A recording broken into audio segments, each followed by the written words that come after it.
Everyone and welcome. Good evening, everyone, and welcome. I'm Lakin Coleman, the Business Development Coordinator at the New Growth Women's Business Center, and it's located in El Dorado Springs. I'm excited for tonight's webinar and to introduce you to the owner of the Dawson Place Farm and Bake, who also serves as the Patient Experience Coordinator for Citizens Memorial Healthcare. She's a mom of 4, a wife, and a business owner, and she's here to tell us about all of the hats that she wears.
Can you hear me okay now? Yep, we can hear you. Okay, sorry about that. My name is Erin, and as Lakin said, thank you for the introduction, Lakin. My name is Erin. I'm the Patient Experience Coordinator at Citizens Memorial Hospital. I worked at CMH for about 8 years now. I also recently started the Dawson Place Farm and Bake, LLC. We are a very small company that basically delivers meals to families on a weekly basis. I do this in addition to my full-time job at CMH. My husband is a farmer. We have cattle and row crops. We have 4 children. I love to cook, which is what started this. I started by cooking, or actually taking orders for pies on Easter, and it just kind of evolved from there. I love to tell stories. So if you go to my Facebook page, you'll see stories about the kids and my family. And I love to write, and that's kind of an outlet for me. When I get a lot of things on my mind, I kind of turn it into something that I think people will want to read. So I'll show you what my Facebook page is later, and you can like it, but that's something else that you can enjoy. Excuse me. So today we're going to talk about just a little bit about what I do and how I get through the day on a regular basis. So we're going to talk about setting boundaries. How do we accomplish everything, and who determines what everything is? What's the definition of everything? I think as women, we set our expectations so high to try to get everything done, but nobody knows what everything is. So we're going to talk about that. We're going to talk about time management, prioritization, self-care, and when to just walk away for the day. And I've gotten really good at that over the last few months. Honestly, I think the more children I had, the better I got at all of these things, as crazy as that sounds. So I have a 6-year-old, a 4-year-old, and a set of 1-year-old twins. So our house is very busy. And I do a lot of all of these things that are on our list just as a mechanism for survival most days. I also want to say that if you guys have questions, please don't hesitate to pipe up and ask. I'm very conversational and I'm an open book. So if you have something you're just dying to know, please don't hesitate to pop in and ask a question in the chat or however you're comfortable asking. But the question that I get asked literally every single day is, how do you do it all? What is your secret? I need some of your energy. Well, I don't do it all. I say no a lot. And again, what is all? Who determines what that is? And I think as women, as mothers, as business owners, as employees, it's really important for us to determine what our definition of all is and what that means to us. And at the end of the day, what's important to us and our family and what we want to accomplish. and I don't get it all done. So I ask for a lot of help. I have a really good support system of family. I pay people to help me. And I know that that's not feasible for everybody, but that is something that I've just really kind of worked into our lifestyle, is asking people for help because we need it and we can't do it all as women. The other thing that I do is I set boundaries. And so the best thing to ask when you're talking about boundaries is what is important to you and your values and your family. And so for me, I started Farm and Bake just because I wanted something fun to do. Cooking has always been a hobby. And if I'm being really honest, my husband literally works 24/7. I mean, he's gone all the time working, taking care of our cattle and our crops. And so I really just kind of wanted something to do with the kids, something that we could all do together, that I did not have to. I didn't want a second job. I didn't need a second job. I wanted something that my family could be involved in, and that we could all be proud of. And so that was what was important to me when I started this. Um, the boundaries that you set, it needs to be determined based on what's important to you. And so something that's important to me is spending time with my family when I'm off. And as I said earlier, I do Farm and Bake on nights and weekends. And so I try to set boundaries based on what my kids' needs are and what my family's needs are. And that may mean not doing a meal for the week. And if that's the case, I set that boundary and I tell my customers that. So if you go to my Facebook page, there will be a lot of, you'll see me posting a picture of the kids and saying, I wanted to spend extra time with my family this week. As a result, we're not doing meals. So thank you for your patience. This is what you can expect in the future. And I think that my customer base, at least, they're full of families, full of people that have older people that have had families, and they understand that. And I think it maybe even makes them more loyal to your brand and loyal to you as a customer because they also have those same values. And so it's really important to identify what the values of your customers are and figuring out a way to connect with them as people too. That's one of the ways that I do it. The other thing is to set realistic expectations. And so with my customers, I will tell them, I'm really behind, especially if I took an order that I'm not going to be able to fulfill, whether that's sick children or other obligations. I will tell them, I am so sorry, I'm not going to be able to get this done. And I tell my customers that. Generally, they're very satisfied, they're very understanding, and they very much appreciate that. The other thing I do is when I'm setting expectations on delivery or when a menu can come out, I will tell them, you can expect to see a menu on Sunday by 9 o'clock this week. That's realistic for me because even though it may be Wednesday, they know to expect it by Sunday. An unrealistic expectation would be me telling my customers on Wednesday night that I'll post a new menu on Thursday morning. Well, between Wednesday night and Thursday morning, I've had to get 4 kids to bed and awake and to the babysitter and off to school. And that's not realistic for myself or my family. And so I just try to be very real with my customers. I think that if you're really in tune to what you're doing as a business and what your customers value, they will appreciate those boundaries and those expectations that you set for yourself in the business. Accomplishing everything. So, what is everything and who determines that? As I said in my introduction, I think as women, we put so much pressure on ourselves to accomplish everything. And when you ask anyone, what is everything? Nobody can give you that answer. I think we put the pressure on ourselves to get that all done. And at the end of the day, we're the only person that determines who everything is or what everything is. And so I put this quote on here. It came from somebody really close to me in July of 2015. I had a 1-year-old daughter and I was working full time. My husband was still self-employed as he is now.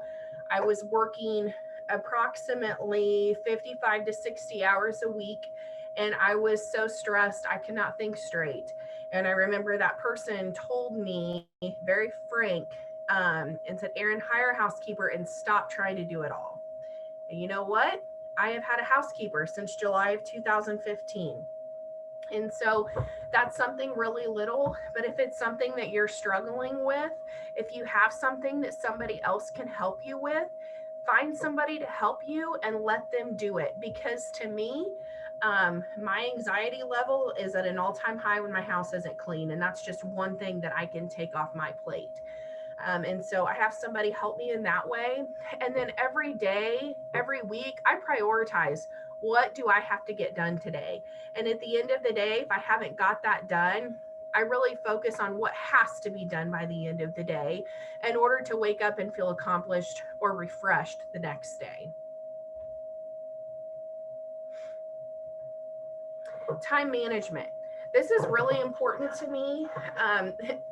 Right next to the slide is a picture of cookies that I did truly bake at 5:15 a.m. The question I have is, what time of day do you thrive? And I know some people are night owls. They want to stay up till midnight, 1 o'clock in the morning. Me, I can't stay awake past 8:30 at night, and I'm not kidding. So really determining what time of day you work best. And for me, that is the morning time. I will, when I first started Farm and Bake and I didn't have as many customers as I do now, I would get up on Saturday mornings between 4 and 4:30, and I would get all of my cooking done before my kids got out of bed. And if I didn't get it done before they got out of bed, we would work on it, myself and my kids, until it was time for their morning nap. And so we would do it, and then we would have a nap, and I would finish it during their nap.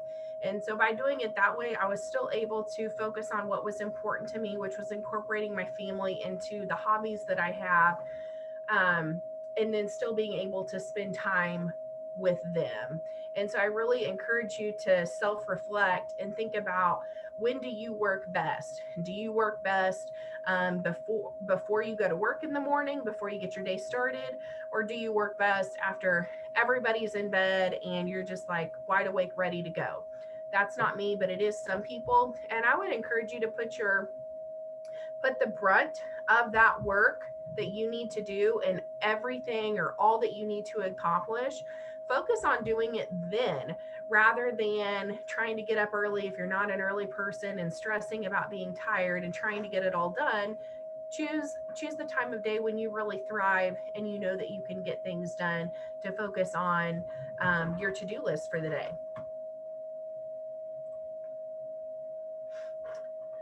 Prioritization. Whenever I start a task or I have a really big order, so recently I've had weeks where I have about 190 orders to get done on a Saturday. My delivery time is always Sunday night at 5. And so when I wake up on Saturday morning, sometimes I do it on Friday before I go to bed, but I will make a list and I will say what has to be done on Saturday. Saturday is usually the day that I've hired somebody else to help me cook and get everything done. I look at that, I look at everything I have to do that day, or all of my orders, and I say, what do I have to get done on Saturday? And then I make that list, and then I make a sub list off of that, identifying the steps in which I should do those things. I use a lot of spreadsheets. So I use pre-populated spreadsheets that I've created to do that to-do list, and it makes my day go a lot smoother. And when I'm making my to-do list, I think to myself, what will happen if I don't get this to-do list done today? So that really changes my course or my actions if there's going to be negative impacts on my business or my family if I don't get something done that day. And so I make my to-do list off of that. And at the end of the day, when you're prioritizing, you need to ask yourself, is what I'm doing today helping me reach my personal goal? And for me, that was spending time with my family, doing a hobby that my kids enjoy, something that we can do together. And so is what I'm accomplishing today, is it working towards my personal goal?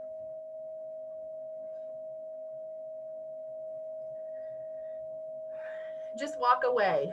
I took this picture at a pumpkin patch 2 weeks ago when I actually should have had meals to do that day. And so the week before that, I had done a really, really large meal order. And actually, excuse me, actually, that meal order, I was supposed to work all day doing it to get it done. I had a babysitter all day to do it and get it done. But at 4 o'clock, my kids, for lack of a better term, started to become very needy, and they were just really needing some attention from me. My husband was up shelling corn north of Clinton, and so I told myself, I told the babysitter, I said, have the kids ready, clean, and ready to go at 4 o'clock. I'm stopping what I'm doing and we're going to go do something fun. And so we did that on that Saturday rather than me cooking, because I said earlier, one of my boundaries was knowing what's important to me and what's important to my kids. And this day, they really needed me, and I couldn't cook all day and take care of them. And so I felt like I just need a mental break. My kids need a break. And so I took a break and we went and helped. I think we actually took milkshakes to my husband in the field shelling corn. And then on the way home that night, we stopped and played at the new park in Clinton, which I love. West Central, if you had anything to do with that, great job. We went and did that because I needed to just walk away for that day. And then this next weekend, the following weekend, I should have been cooking. I didn't take orders that week because I knew my family was feeling stressed. My stress was stressing them. And so I didn't do orders. My husband and I took all of our kids to the pumpkin patch and to a farm park and had a great time. And so whenever you're pushing to get everything done you feel like needs to be done, you need to reflect and say, am I pushing or exceeding my boundaries? And for me, I've come to where I know that I am. And so I have to just listen to myself and my kids and my family and really determine what's best for me. And I also need to think about, what are others needing from me? Is what I'm doing today and pushing towards today, is that taking away from what other people that are important to my life, am I taking away from them? And then how close am I to achieving my goal?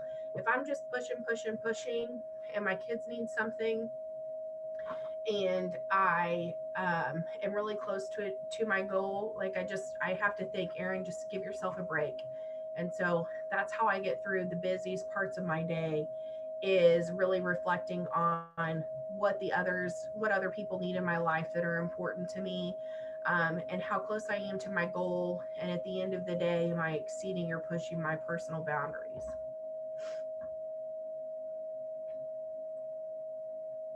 Self-care. If you're like me, you hate this word, because I hate this word. Because that's why I said, don't worry.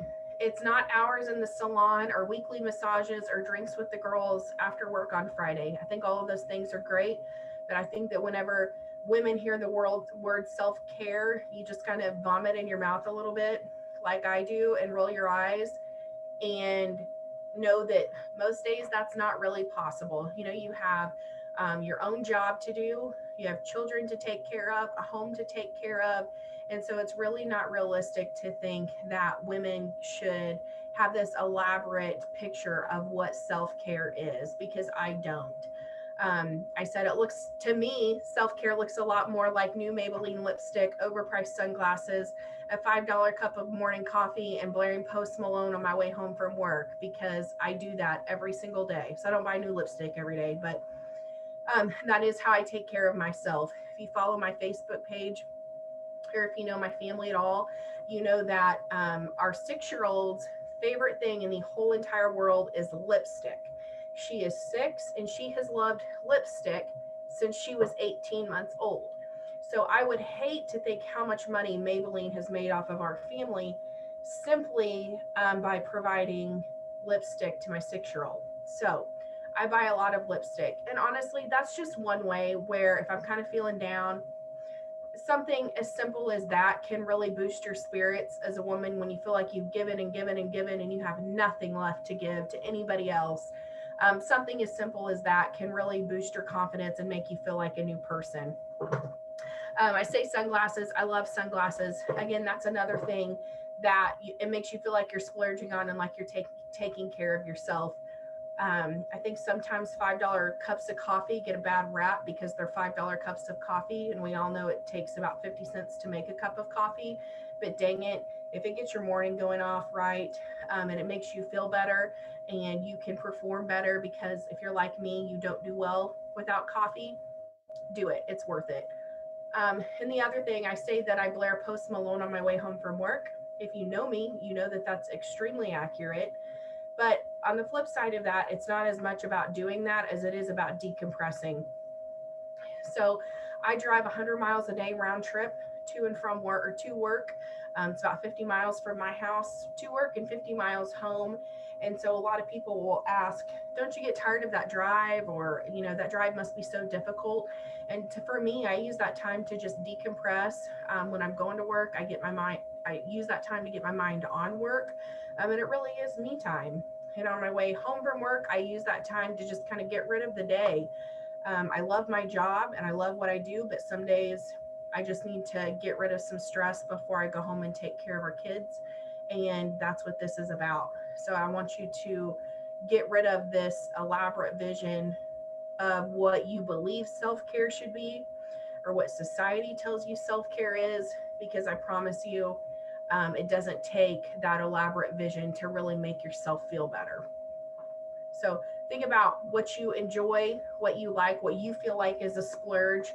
And I would encourage you to do that from time to time or every day. If that's what it takes, do it.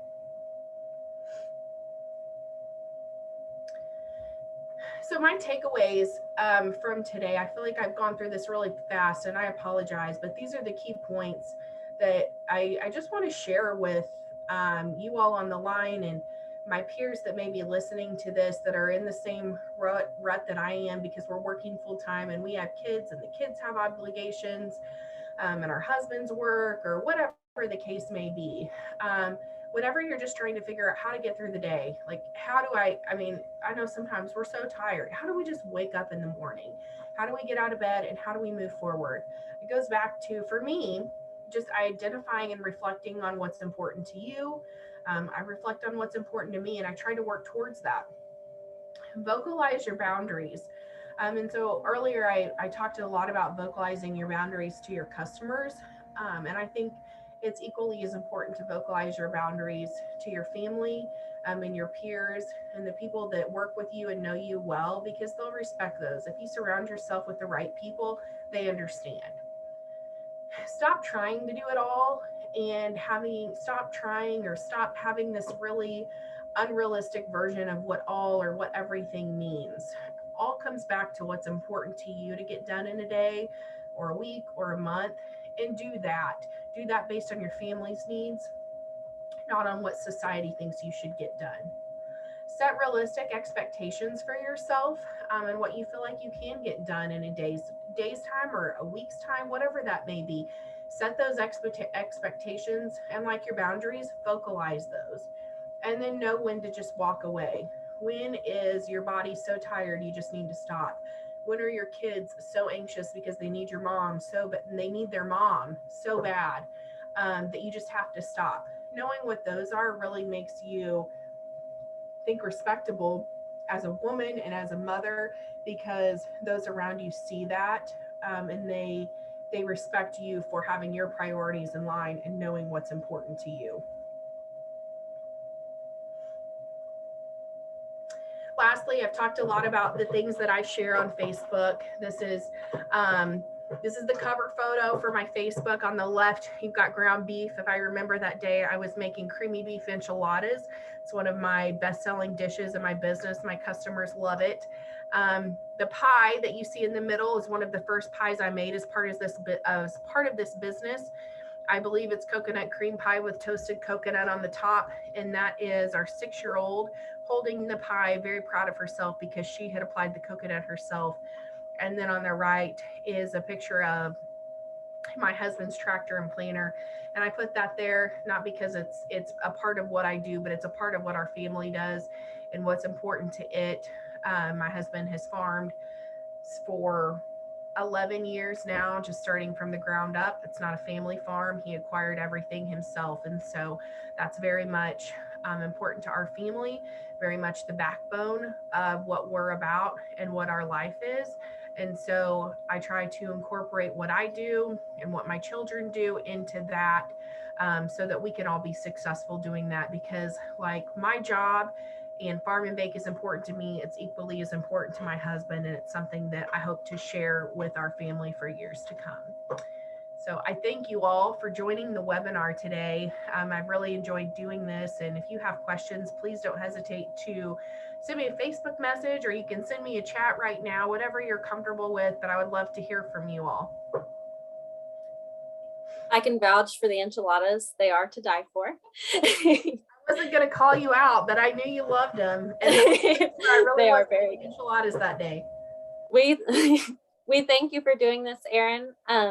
I feel like everything you said, I probably could have said because I watch it, but it's good for us to hear it. And I think you are the prime example of women in business and women working, and it's awesome to watch. So I thank you for sharing that with all of us. And I encourage you to look at her Facebook page because there is some very wholesome content. And she's not like, it is wholesome. She's not being sarcastic. It's family friendly. It's pretty real. It's very real.